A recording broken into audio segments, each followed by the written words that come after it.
प्रिय छात्रों, कैसे आप सभी लोग। आइए हम स्टार्ट करते हैं फिजिक्स क्लास 12th, जिसके कि हम हेडिंग पर आ चुके हैं कि वैद्युत द्विध्रुव के कारण निरक्षीय यानी कि अनुप्रस्थ स्थिति में उत्पन्न विद्युत क्षेत्र की तीव्रता पर। इसके पहले वाले वीडियो में हमने बात की थी कि वैद्युत द्विध्रुव के कारण अक्षीय स्थिति में उत्पन्न वैद्युत क्षेत्र की तीव्रता पर। अब हम बात करें निरक्षीय स्थिति में, तो देखिए कैसे लगाएंगे। सबसे पहले हम यहाँ पे दो जो है आवेश ले लेंगे, एक प्लस क्यू और एक माइनस क्यू। दोनों आवेशों के बीच की दूरी 2l है, अल्प दूरी। तो एक वैद्युत द्विध्रुव का निर्माण करेंगे।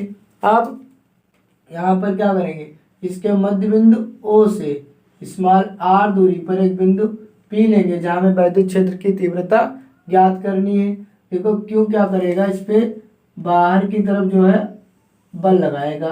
क्यों तीव्रता लगाएगा, क्योंकि यहाँ पे जो तीव्रता है वो आवेश है वो कितना रखा है, Q0। बिंदु तो P है लेकिन आवेश कितना है, Q0। तो इस पे तीव्रता लगेगी E1 बाहर की तरफ, और ये आवेश क्या करेगा, इसको अपनी तरफ खींचेगा। यानी कि ये तीव्रता E2 किधर लगेगी, Q की तरफ। मान लेते हैं कि AB एक वैद्युत द्विध्रुव और ये बिंदु P है, इसका मध्य बिंदु हो, तो इतनी दूरी L और इतनी दूरी भी स्मॉल l होगी। इतना आया समझ में। देखो अच्छा, यहाँ से इधर की तरफ तीव्रता आएगी। यहाँ पे वैद्युत क्षेत्र की तीव्रता ज्ञात करनी है। ये थीटा कोण, ये देखो ये तो ये वाला है, यहाँ थीटा कोण है ये थीटा कोण है, तो ये क्या होगा, और ये होगा हमारा E1 cos थीटा। देखो एक बात पहले समझाते हैं थोड़ा सा, कि जैसे ये है अपना, ये कोई है कोण इस तरीके से, ऐसे ये E1 तीव्रता है, ये थीटा कोण बन रहा है, तो यहाँ पर होगा हमारा E1 cos थीटा। ये क्षैतिज अक्ष बोला जाता है, या फिर क्षैतिज घटक। क्षैतिज अक्ष का क्षैतिज घटक क्या होगा, E1 cos थीटा। और ये कौन सा घटक है, ऊर्ध्वाधर घटक, जो थीटा से दूर है। थीटा के साथ E1 cos थीटा, थीटा से दूर E1 sin थीटा। तो ये हो जाएगा हमारा E1 sin थीटा और ये E1 cos थीटा। ऐसे ही E2 तीव्रता के लिए कोण थीटा बनेगा, तो फिर से ये देखो थीटा के साथ है, तो ये हो जाएगा E2 cos थीटा। इधर की तरफ ये दिशा होगी, और ये देखो दूर की तरफ है, इसका नाम हम लोग देंगे E2 sin थीटा। ये E2 cos थीटा, तो ये हो गया E2 sin थीटा। तो शायद जान गए होंगे। अब देखिए इसके बीच की दूरी ये वाली कितनी होगी, अभी बात करेंगे आगे। तो सबसे पहले हम इसका परिभाषा लिखेंगे। परिभाषा कैसे लिखेंगे, माना AB एक वैद्युत द्विध्रुव है, माना AB एक वैद्युत द्विध्रुव है, वैद्युत द्विध्रुव है, माना AB एक वैद्युत द्विध्रुव है, जिस पर प्लस क्यू तथा माइनस क्यू दो आवेश एक दूसरे से अल्प दूरी 2l पर स्थित हैं, जो एक वैद्युत द्विध्रुव का निर्माण करते हैं। माना ये भी एक वैद्युत द्विध्रुव जिस पर प्लस क्यू था माइनस क्यू दो आवेश एक दूसरे से अल्प दूरी 2l पर स्थित है। आप लिखेंगे द्विध्रुव के मध्य बिंदु O से स्मॉल r दूरी पर निरक्षीय स्थिति में, बिंदु O से निरक्षीय स्थिति में देखिए AB के मध्य बिंदु O से निरक्षीय स्थिति में r दूरी पर द्विध्रुव के r दूरी पर एक बिंदु P लेंगे, जहां पर हमें वैद्युत क्षेत्र की तीव्रता ज्ञात करनी है। वैद्युत क्षेत्र की तीव्रता ज्ञात करनी है, वैद्युत क्षेत्र की तीव्रता ज्ञात करनी है।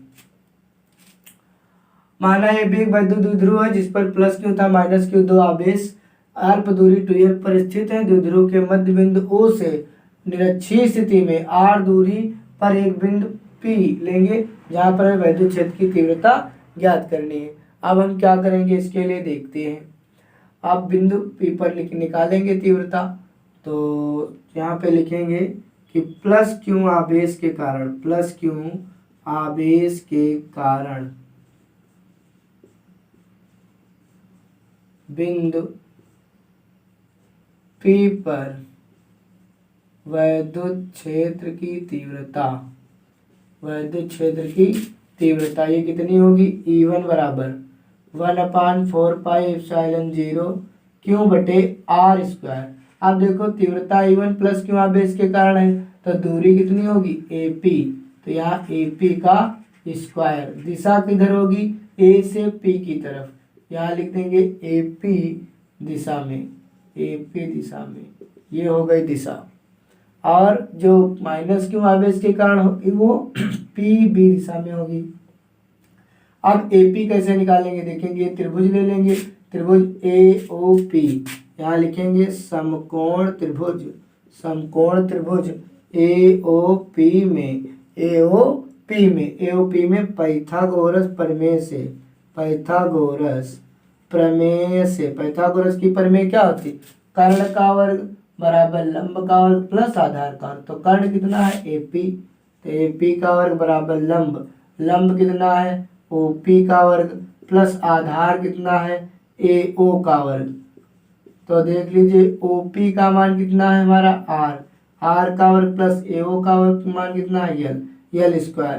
तो AP स्क्वायर कितना आ गया R square plus L square. हमको दूरी निकालनी है AP, तो AP बराबर क्या आएगा, AP बराबर आएगा √R square plus L square.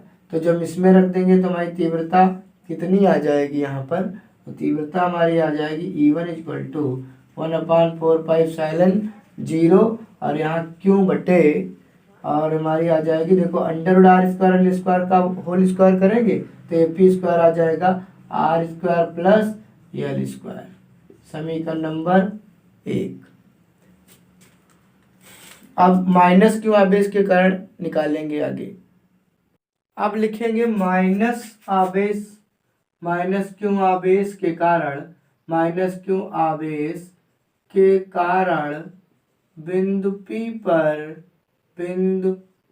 पर वैद्युत क्षेत्र की तीव्रता, वैद्युत क्षेत्र की तीव्रता, तो ये क्या होगी, ये E2 बराबर होगी, E2 बराबर होगी। देखो ये माइनस का क्यों है, ये प्लस का यहाँ पे क्यों 0 रखा है, तो ये अपनी तरफ को क्या करेगी, खींचेगी।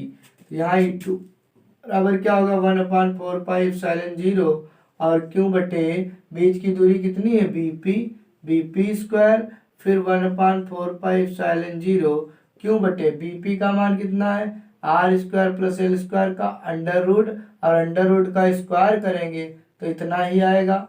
दिशा कैसी होगी, माइनस Q आवेश से प्लस Q को अपनी तरफ खींचेगा, यानी कि P से B दिशा में, यानी PB दिशा में, PB दिशा में, ये हो गई दिशा।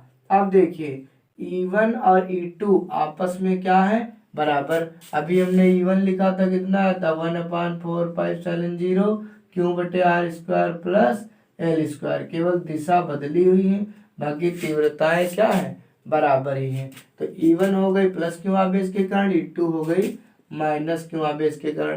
तो हम यहाँ लिखेंगे कि चित्र से स्पष्ट है, चित्र देख लीजिए, ये थीटा है तो ये होगा E1 cos थीटा, ये होगा, ये देखो थीटा है तो ये थीटा से दूर है तो इसका नाम होगा E2 sin थीटा, इसका E2, हाँ E2 sin, E1 है तो E1 sin theta, E1 sin theta. देखो E1 तीव्रता है, ऐसे समझ लीजिए, आप देख लीजिए एक बार, जैसे अपने पास ये है एक, ये है चित्र, ये है तीव्रता E1, तो ये तीव्रता E1 अगर थीटा कोण यहाँ बन रहा है तो थीटा के साथ रहता है cos थीटा, ये हो जाएगा E1 cos थीटा, और ये थीटा से दूर वाली, यानी कि ये क्षैतिज घटक है और ये है ऊर्ध्वाधर घटक, लंबवत घटक।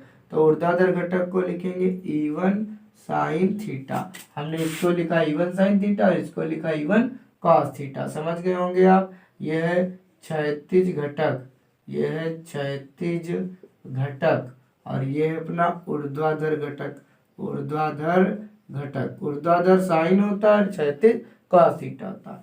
तो देख लीजिए ऐसे इसमें भी ये थीटा हो गया, ऐसे ही इस इधर भी क्या बनेगा, थीटा बनेगा। E2 में भी इधर क्या बनेगा, थीटा। यहाँ पर ये थीटा बनेगा, ये थीटा बनेगा तो cos थीटा तो यही रहेगा, इसी को लिखेंगे E2 cos थीटा। और इधर की तरफ तो E2 चलाया, तो दूर वाला घटक कौन सा रहा, ये वाला।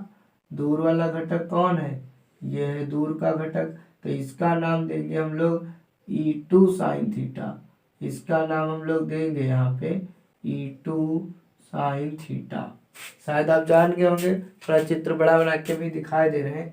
देखो एक माइनस का आवेश है, एक प्लस क्यों आवेश है, एक माइनस क्यों आवेश है। ये ए है, ये बी है, बीच की दूरी 2l है, यहाँ पर मध्य बिंदु O है, इतनी दूरी l, इतनी दूरी भी l।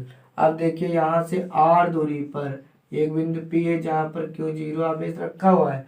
तो अब क्या होगा, बिंदु P पर ये देखो माइनस क्यू वाला अपनी तरफ को खींचेगा E2 तीव्रता से, प्लस क्यू वाला इसको लगाएगा E1 तीव्रता से, ये इसको खींचेगा। अब देखो यहाँ पे मैं परिणामी क्षेत्र की तीव्रता निकाल ली बिंदु P पर, तो 6 थीटा यहाँ बनेगा क्योंकि यहाँ थीटा है। अब देखिए ये थीटा है तो ये होगा E1 cos थीटा, और ये होगा हमारा लंबवत E1 sin थीटा। ऐसे ही यहाँ थीटा बनाएगा जब कोण, तब ये तो होगा E2 cos थीटा, और ये तीव्रता हो गई तो ये हो गया इससे दूर वाला ऊर्ध्वाधर, तो इसको लिखेंगे E2 sin थीटा। आप शायद समझ गए होंगे, ये चित्र वहां पर बना हुआ है। अब देखिए क्या लिखेंगे, चित्र से स्पष्ट है, चित्र से स्पष्ट है कि E1 sin थीटा व E2 sin थीटा, देखो E1 sin थीटा ऊपर को जा रहा है और E2 sin थीटा नीचे की ओर आ रहा है, लेकिन ये है क्या, ये बराबर है। ये तीव्रताएं आमने सामने पड़ रही हैं और ये बराबर है, जितनी तीव्रता से ऊपर उधर जा रहा है उतनी तीव्रता से नीचे की तरफ। तो चित्र से स्पष्ट है कि E1 sin थीटा व E2 sin थीटा परिमाण में बराबर किंतु दिशा में विपरीत होने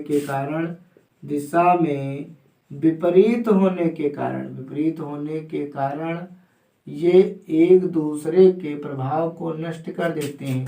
ये एक दूसरे के प्रभाव को नष्ट कर देते हैं। ये E1 sin थीटा और E2 sin थीटा एक दूसरे के प्रभाव को नष्ट कर देते हैं, तथा E1 cos थीटा व E2 cos थीटा की दिशा समान होने पर वे परस्पर जुड़ जाते हैं,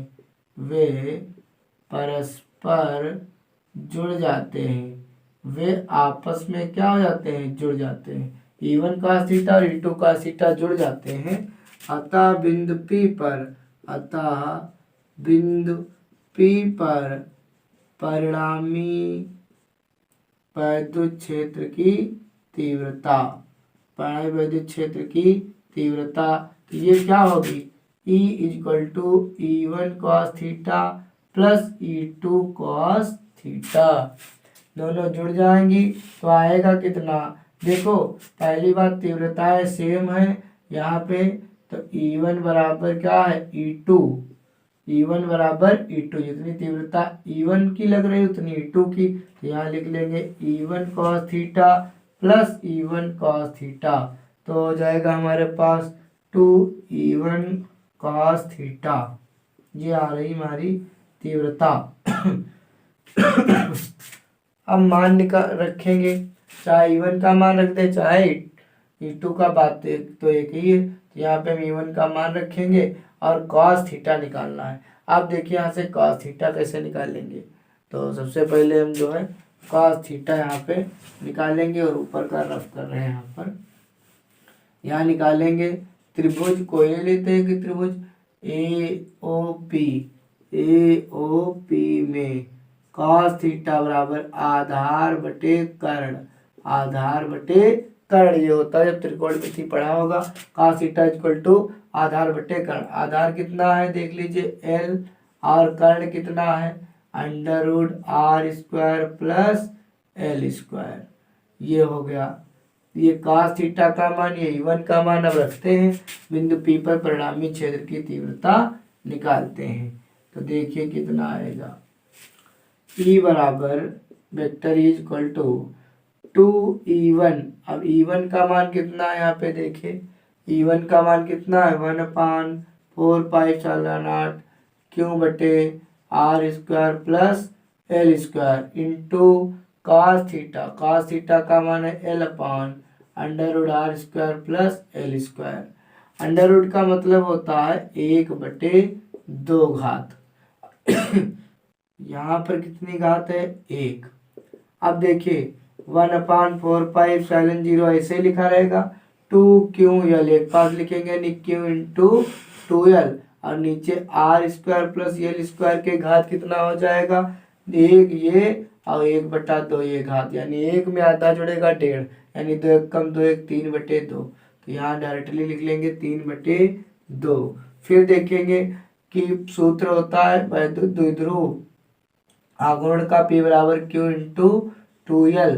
तो इसको हम यहाँ पे P रख देंगे, यहाँ पे 4/4π0 वेक्टर P अपान r² प्लस L²। यहाँ भी कुछ करेंगे, देखो r की तुलना में r देखो बड़ा है काफी दूर और L क्या है छोटा है, क्या लिखेंगे चूंकि r is greater than L यानी r बड़ा है L से बहुत, अथवा r² भी क्या होगा L² से बड़ा होगा। जैसे हम कहते हैं कि 2 बड़ा है, जैसे मान लो 3 बड़ा है 5 से, 4 मिनट मान लेते हैं 3 बड़ा है 2 से, तो इसका वर्ग भी तो बड़ा होगा, 3 3 9 भी तो 2 4 से बड़ा होगा ना, वही चीज यहाँ पे लिखी हुई है। तो यहाँ पे L² को छोड़ देंगे, नगण्य मान लेंगे, तो यहाँ बचेगा केवल r² और उसके गुणे में 3/2, तो 2 से 2 जाएगा कैंसिल हो, तो 1/4π0 वेक्टर P अपान r की घात बचा कितना क्यूब बचा। तो ये देखिए आ गई है न्यूटन बटे कूलम।